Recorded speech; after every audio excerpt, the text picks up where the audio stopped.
राम राम राम राम राम राम राम राम राम नारायण नारायण। विशेष बात, प्राय लोगों के भीतर ये बात जची हुई है कि हम तो संसारी हैं, जन्मने मरने वाले हैं, यहीं पर रहने वाले हैं इत्यादि। पर ये बातें बिल्कुल गलत है। कारण कि हम सभी परमात्मा के अंश हैं, परमात्मा की जाति के हैं, परमात्मा के साथी हैं, परमात्मा के धाम के वासी हैं। हम सभी संसार में आए हैं, हम संसार के हैं नहीं। कारण कि संसार के सब पदार्थ जड़ और परिवर्तनशील है, जबकि हम स्वयं चेतन हैं और हम में कभी परिवर्तन नहीं होता। अनेक जन्म होने पर भी हम स्वयं नित्य निरंतर वही रहते हैं। भूतग्राम से वायम भूत्वा भूत्वा प्रलीयते, और ज्यों के त्यों ही रहते हैं। संसार के साथ हमारा संयोग और परमात्मा के साथ हमारा वियोग कभी हो ही नहीं सकता। हम चाहे स्वर्ग में जाएं, चाहे नरक में जाएं, चाहे 84 लाख योनियों में जाएं, चाहे मनुष्य योनि में जाएं, तो भी हमारा परमात्मा से वियोग नहीं होता, परमात्मा का साथ नहीं छूटता। परमात्मा सभी योनियों में हमारे साथ रहते हैं, परंतु मनुष्यतर योनियों में विवेक की जागृति न होने से हम परमात्मा को पहचान नहीं सकते। परमात्मा को पहचानने का मौका तो इस मनुष्य शरीर में ही है। कारण कि भगवान ने कृपा करके इस मनुष्य को ऐसी शक्ति योग्यता दी है जिससे वह सत्संग, विचार, स्वाध्याय आदि के द्वारा विवेक जागृत करके परमात्मा को जान सकता है, परमात्मा की प्राप्ति कर सकता है। इसलिए भगवान यहां कहते हैं कि इन प्राणियों को मनुष्य शरीर प्राप्त हुआ है तो मुझे प्राप्त हो ही जाना चाहिए, और हम भगवान के ही हैं तथा भगवान ही हमारे हैं, यह बात उनकी समझ में आ ही जानी चाहिए। परंतु वे इस बात को न समझकर, मुझ पर श्रद्धा विश्वास न करके, मुझे प्राप्त न होकर संसार रूपी मौत के मार्ग में पड़ गए। बड़े दुख की और आश्चर्य की बात। संसार में आना, 84 लाख योनियों में भटकना, ये हमारा काम नहीं है। ये देश, गांव, कुटुंब, धन, पदार्थ, शरीर आदि हमारे नहीं है और हम इनके नहीं हैं। ये देश आदि सभी अपरा प्रकृति हैं और हम परा प्रकृति हैं।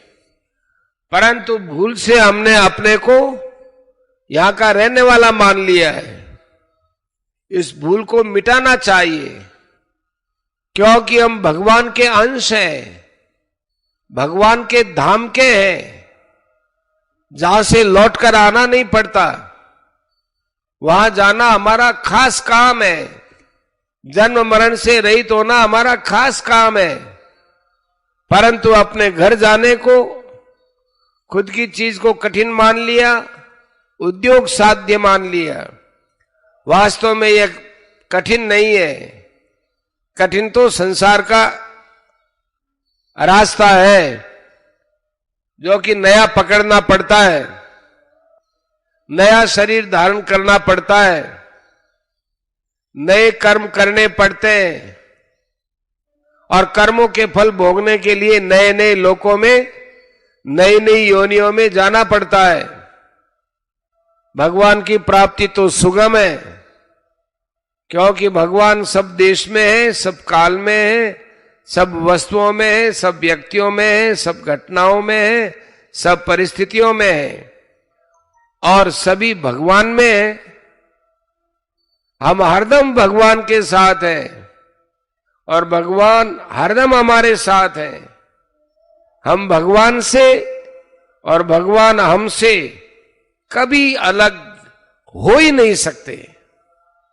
तात्पर्य यह हुआ कि हम यहां के जन्म मरण वाले संसार के नहीं हैं, हमारा यह देश ही नहीं है, हम इस देश के नहीं हैं, यहाँ की वस्तुएं ही हमारी नहीं है, हम इन वस्तुओं के नहीं हैं, हमारे ये कुटुंबी नहीं है, हम इन कुटुंबियों के नहीं हैं, हम तो केवल और बस केवल भगवान के हैं और भगवान ही हमारे हैं। परिशिष्ट भाव। पूर्व श्लोक में कही विज्ञान सहित ज्ञान की महिमा पर श्रद्धा न रखने वाले मनुष्य इससे लाभ नहीं उठाते, प्रत्युत नाशवान भोगों को महत्व देकर उन्हीं में लगे रहते हैं।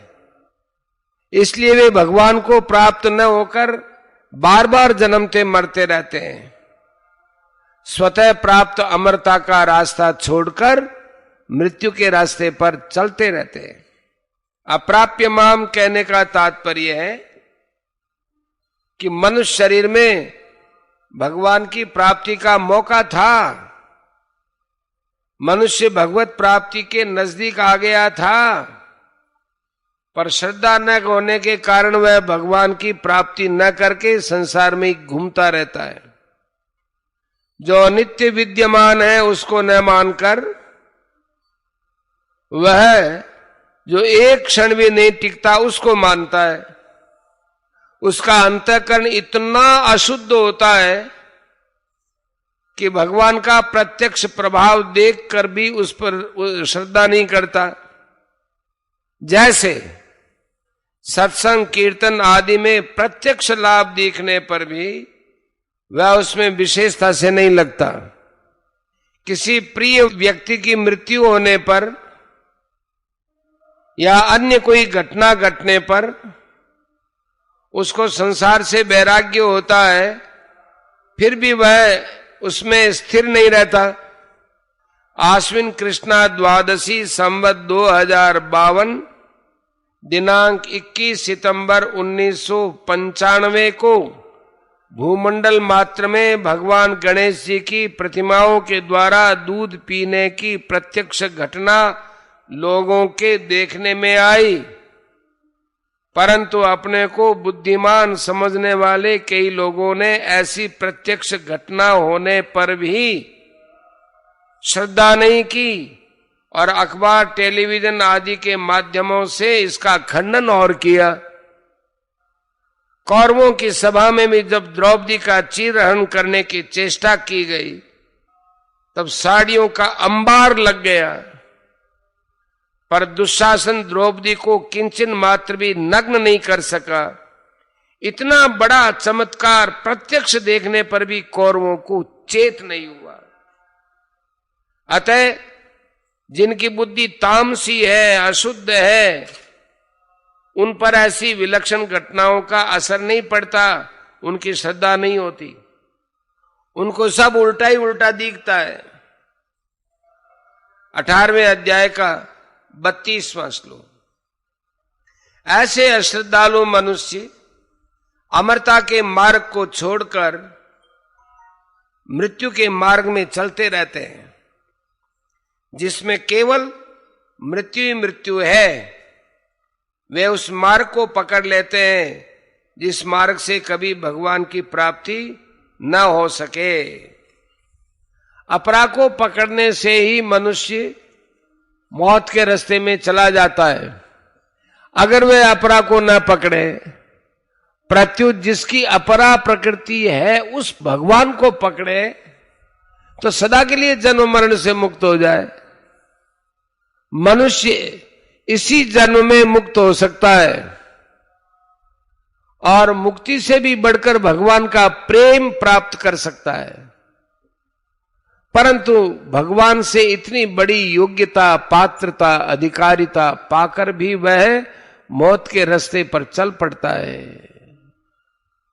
इसलिए भगवान दुख के साथ कहते हैं, अप्राप्य माम निवर्तन्ते मृत्यु संसार वर्तमनि, और माम अप्राप्यैव कौन्तेय ततो यान्त्यधमां गतिम।